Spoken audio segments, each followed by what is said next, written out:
aí, pessoal? Bem-vindos de volta a mais um episódio de O Desejado de Todas as Nações. E hoje a gente vai mergulhar numa história incrível de como um simples bate-papo, sabe? Uma conversa inesperada ao lado de um poço acabou transformando uma comunidade inteira. Oi, gente, aqui é a Elisa. E antes da gente começar, vale a pena a gente pensar um pouquinho nisso aqui, né? O que uma conversa pode, de fato, mudar na prática? Porque essa pergunta, olha, é o coração de tudo que a gente vai ver. É isso aí. A nossa história começa em Samaria, debaixo daquele sol do meio-dia, sabe? Num lugar super conhecido, o Poço de Jacó. E é lá que Jesus está, descansando de uma viagem longa. É o comecinho de tudo. Exato. E o local, gente, é super importante. Samaria não era qualquer lugar, não. Era, na verdade, um ponto de muita, mas muita tensão cultural e religiosa. Pois é, Elisa. A briga entre judeus e samaritanos era coisa antiga, bem profunda. Qualquer tipo de contato social era praticamente proibido.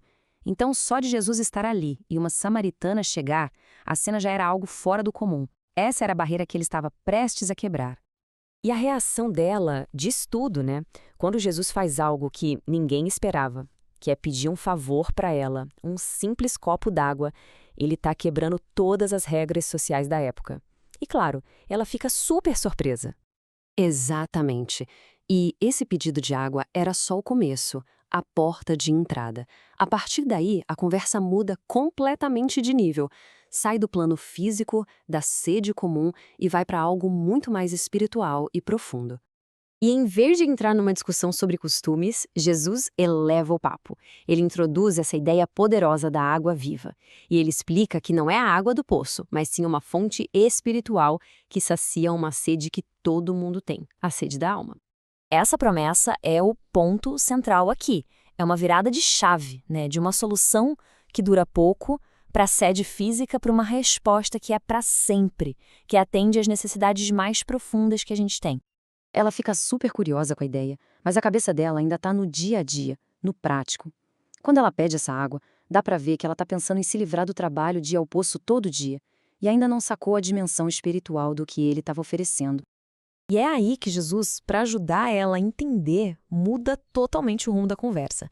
Ele sai da teoria, da teologia e traz o assunto para um lugar bem mais pessoal para ela. Nossa, esse momento é muito forte.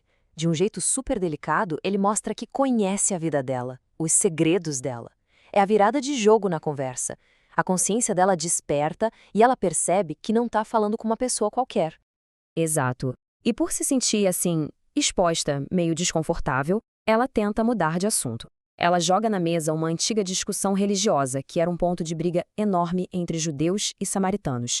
Qual o lugar certo para adorar a Deus? E a resposta de Jesus é genial. Ele, com toda a paciência, tira o foco dela de lugares físicos, de rituais. Ele mostra que a verdadeira adoração não tem a ver com onde você está, mas como você se conecta com Deus, sabe? Com sinceridade, de espírito para espírito. E aqui, o papo chega no seu ponto máximo. Quando ela fala sobre a esperança de que o Messias viria, ele simplesmente diz: "Sou eu." A verdade que ela tanto esperava estava ali, bem na frente dela. E é nesse momento que a fé começa a nascer no coração dela. É incrível. E agora a gente vai ver o efeito dominó que esse encontro causou. Foi uma coisa imediata e muito, muito poderosa. Ela fica tão feliz, tão transformada, que vira uma missionária. Uma missionária que ninguém esperava, mas super eficaz. O testemunho dela, tão pessoal e verdadeiro, gera uma reação em cadeia. A cidade inteira fica curiosa e vai atrás para ver quem era aquele homem. E o resultado está aí, bem claro. O que ela disse abriu uma porta, com certeza. Mas foi a experiência que aquelas pessoas tiveram, cara a cara com Jesus, que firmou a fé delas. Uma única conversa acabou levando a uma transformação coletiva. Impressionante. Bom, pessoal, chegamos ao fim de mais uma análise. E a gente volta para a nossa pergunta do início, né? Essa história mostra que ter a coragem de quebrar barreiras para ter uma conversa sincera pode mudar não só uma vida, mas uma comunidade inteira. Fica a reflexão, né?